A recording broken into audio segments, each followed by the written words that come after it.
Tanpa menunggu lama, Redi langsung memberikan rumput ini ke Kang Asep, sang pengurus kandang. Oh, rupanya rumput ini untuk pakan domba. Ada beberapa ekor domba, salah satunya domba merino asal Australia. Khusus domba jenis ini tidak dijual, hanya untuk dipelihara saja. Wah, tak cuma domba dewasa, ternyata ada anakannya juga. Ih, lucu-lucu ya.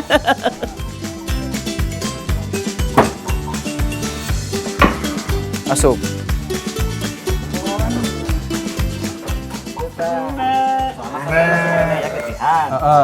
Jadi supaya ya getih hawa, lagi di lapan lah gitu. Anu kieu oge di lapan. Di lapan. Cuman teh orok jelema wae. Oh, gitu di lapana. Itu teh aya darahna gitu. Gitu, supaya darahna hawa. Dilap. Coba bisa mang, cobaan.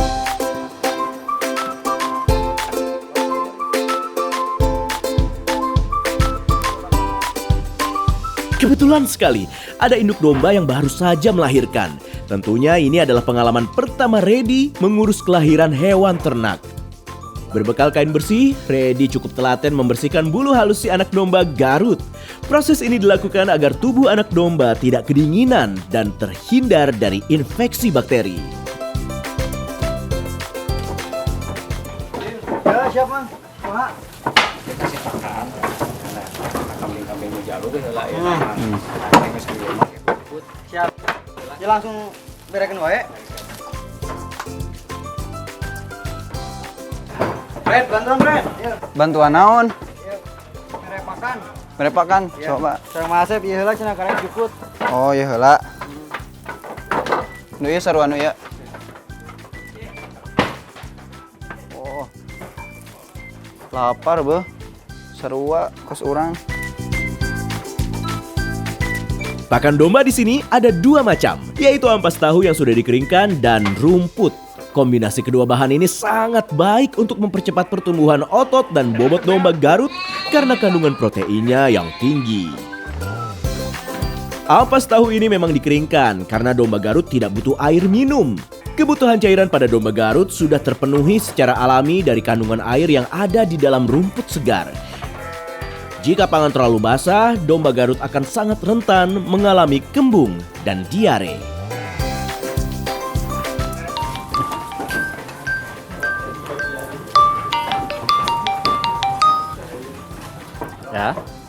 Ya. Ini lagi disiapin. Ya. Yuk, siap. Satu panggilan masuk dari salah satu pelanggan. Udah bantuan yuk. Ya, sektor peternakan domba Garut di pesantren Cipulus ini memang dikembangkan secara komersil sejak didirikan.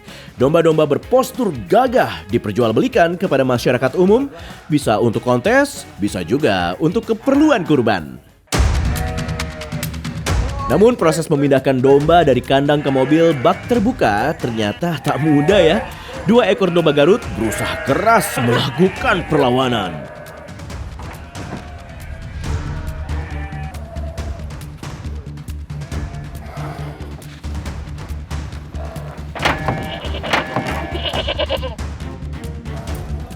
Akhirnya domba pesanan berhasil diikat dengan aman. Tugas kali ini benar-benar memberikan pengalaman nyata bagi Redi dan Fadil tentang bagaimana mengelola peternakan. Para santri ini tidak hanya belajar ilmu agama, tetapi juga belajar membangun kemandirian ekonomi.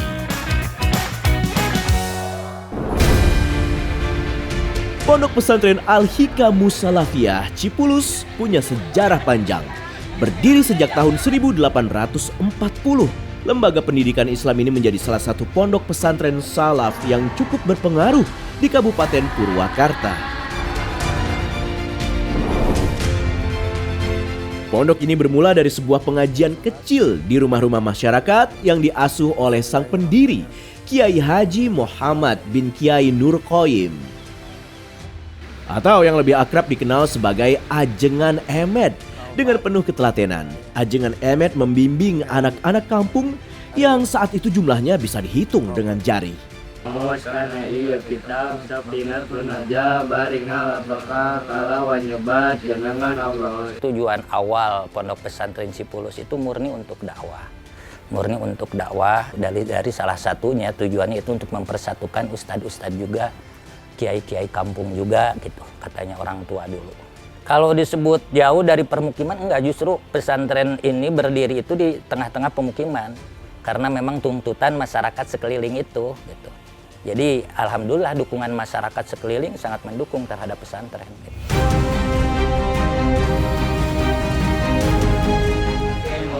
Lihat bade dilakonan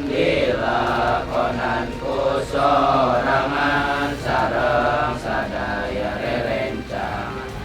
Masalah perkembangan pondok pesantren kami dari dulu, bahkan orang tua kami dari dulu juga tidak istilahnya tidak ambisi ngoyoworo lah. Ingin begini, ingin enggak.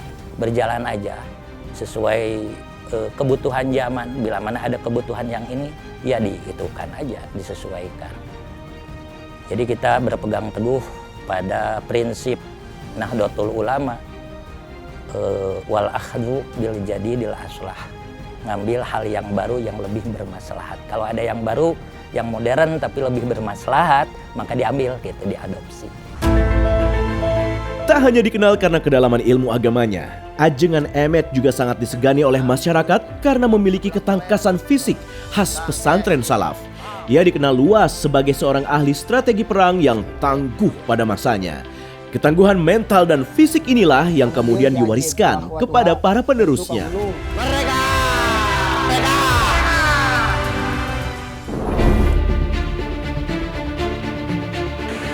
Saruan nih, kurangnya nih. Butuh duit. Wah. Mangsa eta kurang ge. Bos. Mangsa bos. Tuh. Tunggu. Mantep mangsa dah. Oh. Mantep ya mangsana ya. Ieu mah kudu rada di hancas sedikit ya. Sedepisan bos. Duitna lomba ieu mah. Ulah cara baik.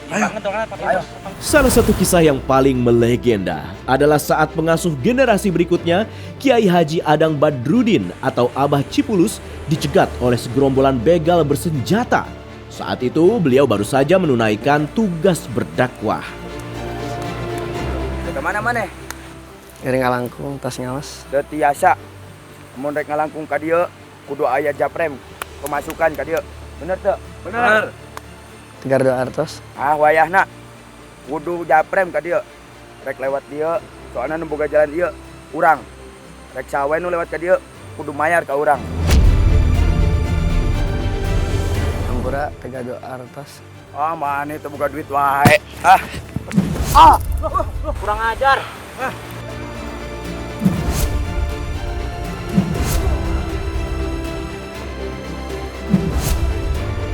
Peristiwa itu terjadi di masa muda Abah Cipulus. Situasi yang sangat menegangkan itu justru dihadapi dengan tenang.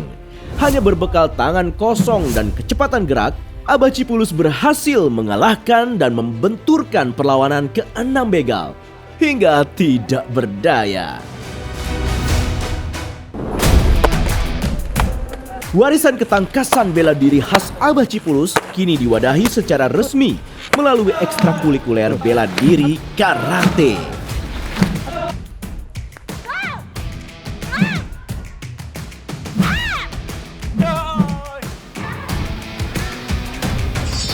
Baik.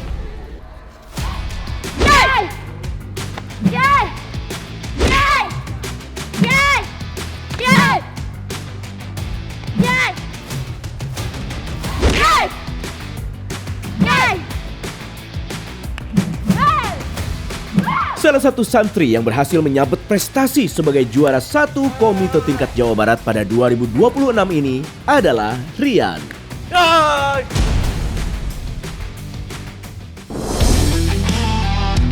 Di tengah padatnya jadwal mengaji dan sekolah, santri kelas 12 SMK Al-Badar ini selalu menyempatkan diri untuk melakukan latihan fisik secara mandiri di luar waktu latihan resmi.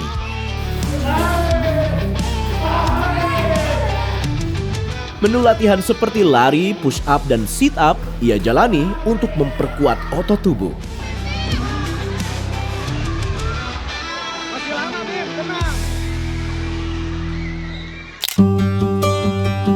Prestasi mentereng ini tentu tidak datang secara instan. Rahasia di balik garangnya para santri ini adalah program latihan yang sangat intens serta kedisiplinan tinggi yang sudah menjadi makanan mereka sehari-hari. Nah, untuk kegiatan yang di sekolah, kita juga mengikuti beberapa kegiatan termasuk lomba karate, misalkan lomba baris berbaris. Nah, kemarin baru saja 1 minggu yang lalu, kebetulan ada lomba tingkat SMK untuk menyiapkan Agustus di tahun 2026 ini. Di tingkat Purwakarta kita alhamdulillah dapat juara 2. Untuk karate bahkan sampai tingkat nasional, sampai ke yang diadakan di Kementerian Pemuda dan Olahraga, kita juga sempat mengikuti sampai juara 2 atau juara 3 waktu itu dari siswa SMK Al-Badar. Istirahat di tempat. Variasi Tuan Tribakti. Satuan Satria Pembangkit Diri siap.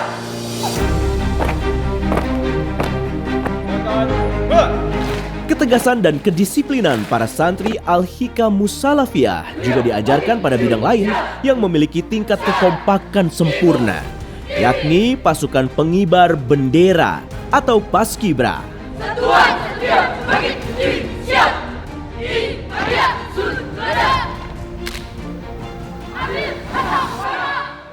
Kami hadir sini. Juara. Tuan Tri Bakti.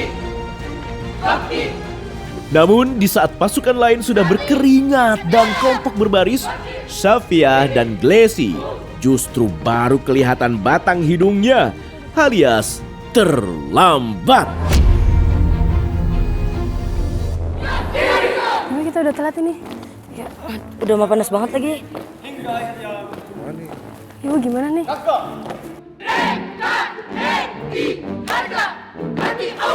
Kamu sih itu jadi telat Kan gara-gara kamu yang ngomong. Dulu. Kang, maaf Kang, telat. Oke Kang, soalnya tadi juga di kampung banyak kegiatan. Jam berapa ini? Maaf Kang. Nggak tahu, nggak pakai jam. Kan nggak disiplin banget. Yang lain udah pada datang. Sama yang lain juga. Banyak keperluan. Ya maaf Kang, tadi sepatunya hilang soalnya. Alasan doang itu mah. Gara kamu sih. Kamu ini mah gara-gara kamu. Kan kamu tadi yang mau nyari make upnya. Gini aja. Kalian nggak disiplin waktu, akan kalian hukum. Kalian ke sana, kalian jangan di tempat sambil hormat. Paham? Paham, tapi nggak ada keringanan, Kang. Nggak ada. Nggak ada. Aturan tetaplah aturan. Safia dan Glesi harus menerima konsekuensi mereka karena terlambat. Momen ini sekaligus menjadi pelajaran berharga bagi mereka bahwa waktu adalah hal yang berharga. Gara-gara kamu tahu. Ini kan kamu juga yang sepatunya hilang. Ya, tapi tetap aja gara-gara kamu. Kamu disalahin.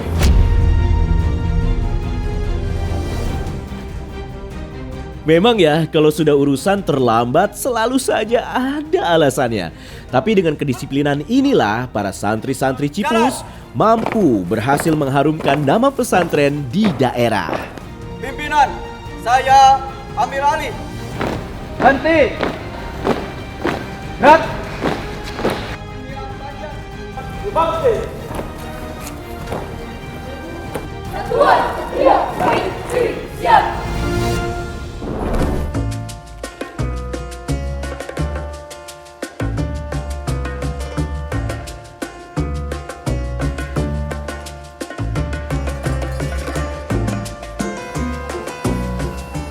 Sob, kamu kenapa? Duh, nggak tahu nih, lagi pusing banget. Mending kita ke SMK Farmasi aja yuk. Di sana santrinya pada bisa bikin obat loh. Sekalian kita cek kesehatan. Emang iya? Ya, di sana. Ada yuk. obat buat itu gak? Pereda nyari duit? Si ada, bakal ada. Glesi lalu menuntun Safia menuju laboratorium utama jurusan teknologi farmasi guna mencari penawar rasa sakit kepala. Bu, teman saya pusing nih, Bu. Pusing dari kapan? Barusan. Ayo, periksa dulu. Kamu siapa enggak? Proses pemeriksaan seperti ini sudah menjadi makanan sehari-hari bagi para santriwati jurusan teknologi farmasi SMK Al-Badar. Di sini mereka memang digodok untuk memiliki keterampilan medis. Bukan hanya sekadar teori saja, mereka juga diajarkan cara memeriksa kondisi fisik pasien secara akurat.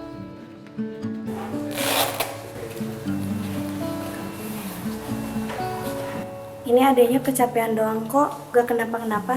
Nanti tinggal ambil aja obatnya di sana. Oh, jadi nggak kenapa-napa? Ya nggak kenapa-napa kok, adanya mungkin terlalu banyak begadang ya. Oke, terima kasih ya. Dikurangin begadangnya ya. Ya. Dari hasil pemeriksaan, para santriwati kemudian dilatih untuk bisa membaca kebutuhan medis dan membuatkan formulasi resep obat yang tepat. Mereka dengan cekatan akan mengambil bahan-bahan yang diperlukan dan meraciknya sesuai takaran agar menjadi obat siap konsumsi yang manjur. Integrasi antara diagnosis awal dan proses peracikan obat inilah yang menjadi keunggulan utama dari jurusan teknologi farmasi di sini. Para santriwati ditempa untuk siap menjadi tenaga medis yang berguna bagi masyarakat luas.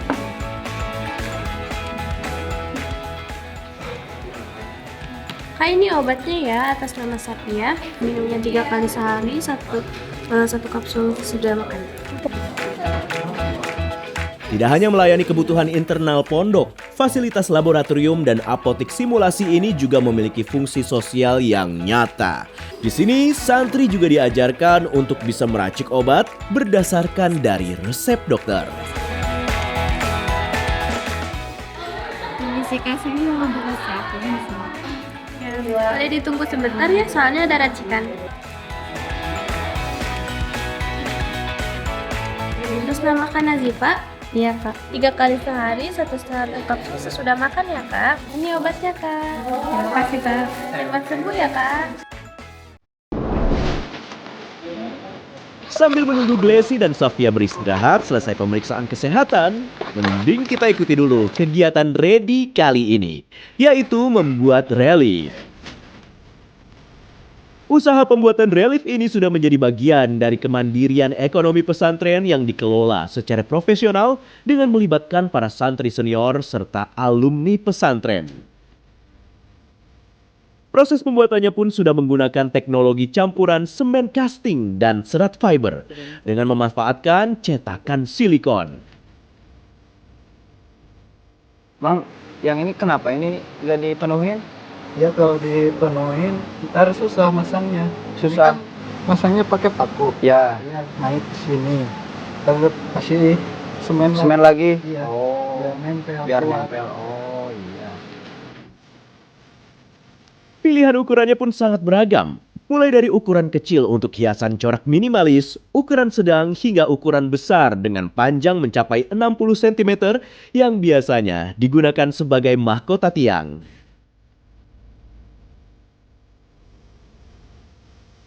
Tuh, keren kan buatan santri Cipulus?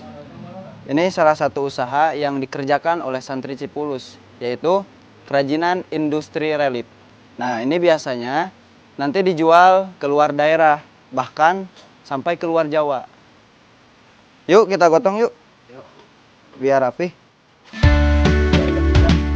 Dengan jangkauan pasar yang sudah menembus luar Pulau Jawa, kualitas produk pasti jadi nomor wahid. Industri kreatif yang dikelola oleh Koperasi Pondok Pesantren atau Kopontren Cipulus ini juga menjadi salah satu pilar utama dalam program One Pesantren One Product di Jawa Barat. Setiap desainnya pun disesuaikan dengan tren arsitektur mewah tanpa meninggalkan sentuhan estetika Islami. Nah, ini sampel yang udah siap dikirim. Nah, ini buat di sini, display di sini. Semua gini. Nah, itu sampel yang udah dipasang. Ya, sebagian produk dari usaha ini juga digunakan di pondok pesantren. Lihat saja betapa mewah ornamen-ornamen relief yang terpasang ini. Indah bukan? Penggunaan ornamen lokal ini menjadi contoh nyata bagaimana pesantren Cipulus berhasil memanfaatkan karya dari tangan-tangan kreatif para santrinya sendiri.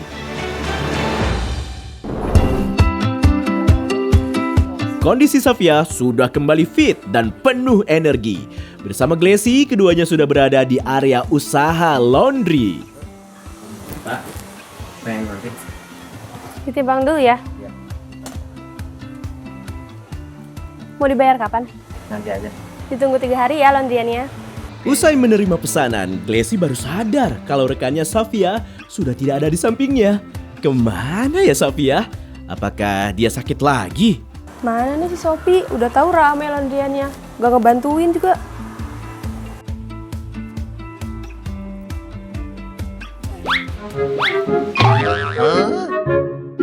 Astagfirullah Sopi, kamu ngapain di sini? Tadi tiduran di sini. Saya ngantuk banget, gak ada kasur dah. Jangan di sini juga dong. Iya. Ada-ada saja ya kelakuan konyol santriwati kita yang satu ini. Rasa pusingnya memang sudah hilang, tapi sekarang malah berganti menjadi rasa kantuk. Sampai-sampai tumpukan baju kotor jadi sasaran buat rebahan. Oh iya, unit usaha ini sudah beroperasi dengan sistem yang sangat rapi dan higienis. Semuanya dicuci menggunakan mesin cuci otomatis berkapasitas besar agar pakaian para santri menjadi bersih dan suci.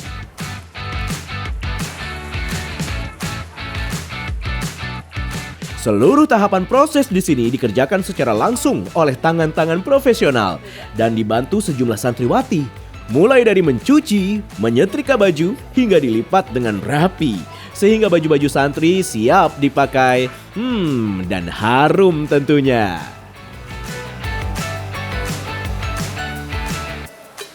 Jadi di laundry ini santri bisa ikut belajar mandiri agar nanti setelah lulus bisa menjadi bekal kita untuk berwirausaha.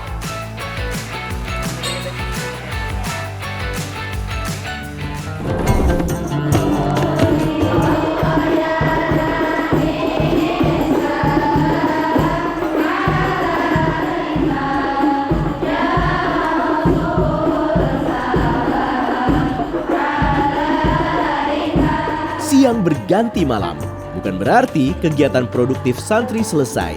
Setiap Sabtu malam, para santri sudah berkumpul untuk mengikuti salah satu kegiatan rutin, yakni Muhadharah. Kegiatan Muhadharah atau latihan pidato ini menjadi ajang penting untuk membentuk mental dan karakter para santri maupun santriwati secara terpisah. Di sini mereka dilatih untuk berani tampil di depan umum, menyusun argumen dengan baik, serta mengasah rasa percaya diri sejak dini.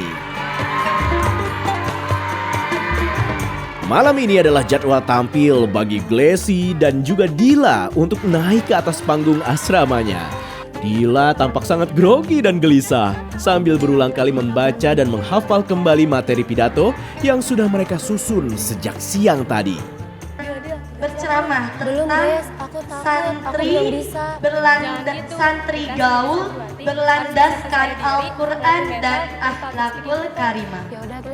Apa sih santri gaul berlandaskan Al-Quran dan akhlak? Meskipun sudah sering mengikuti latihan, tetap saja jantung merasa berdebar-debar ketika hendak maju berpidato.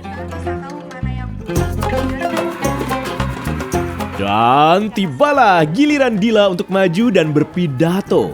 Dengan melangkah tegap, Dila mulai mengambil alih mikrofon dari moderator. Assalamualaikum warahmatullahi wabarakatuh.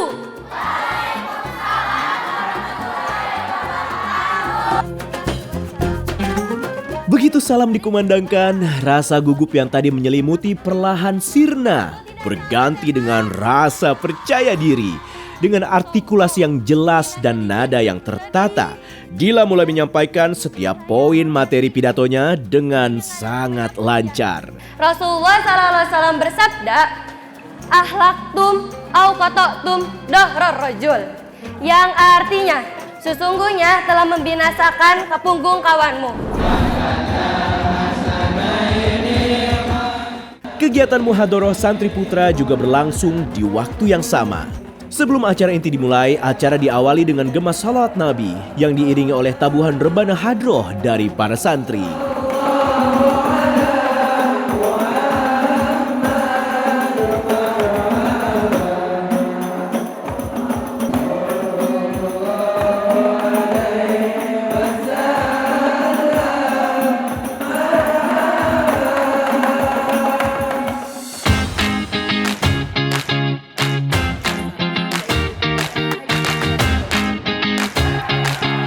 Tak ingin kalah dengan penampilan para santri sebelumnya, Redi langsung menunjukkan kemampuan retorikanya yang memukau. Dengan gaya penyampaian yang tenang namun tetap lantang, ia berhasil memikat perhatian seluruh audiens di dalam ruangan.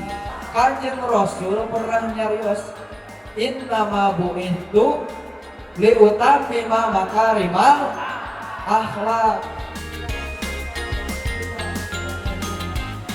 Insya Allah akan lahir dari beribu-ribu santri Cipulus, akan melahirkan generasi yang kuat akan ilmu dan cerdas dan baik akhlaknya. Amin ya Allah ya Rabbal.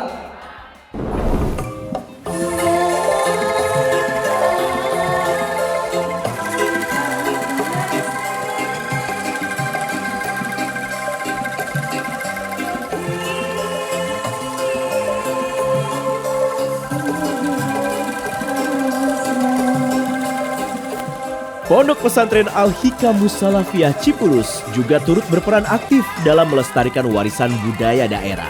Salah satunya melalui kesenian musik angklung, alat musik tradisional khas Tanah Sunda.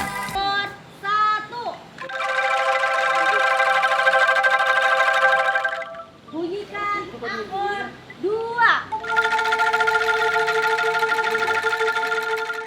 Melihat ramainya para siswi SMP Al-Badar Cipulus yang sedang asyik latihan di halaman sekolah, Glesi dan Safia pun langsung penasaran dan ingin ikut belajar memainkannya.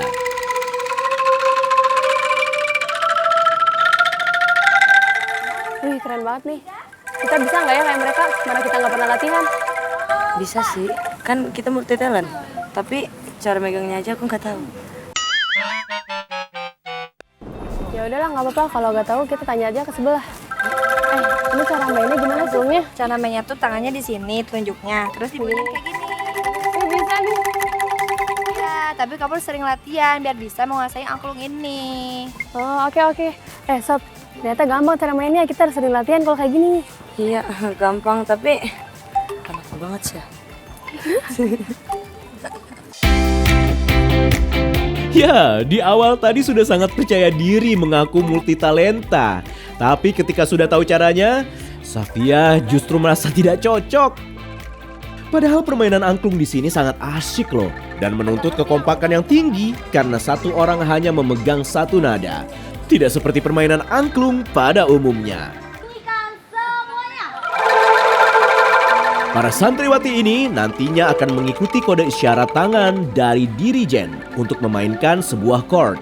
Begitu dirijen di depan memberi kode jari, maka santriwati yang memegang nada-nada penyusun chord ini yang memainkan angklungnya.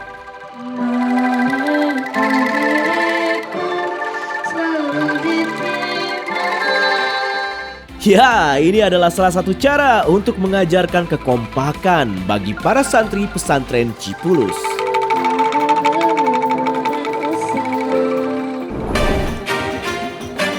Rekaman jejak perjalanan para santri di sini tentu tidak lepas dari landasan filosofi yang diemban oleh Pondok Pesantren Al-Hikam Mussalafiyah Cipulus.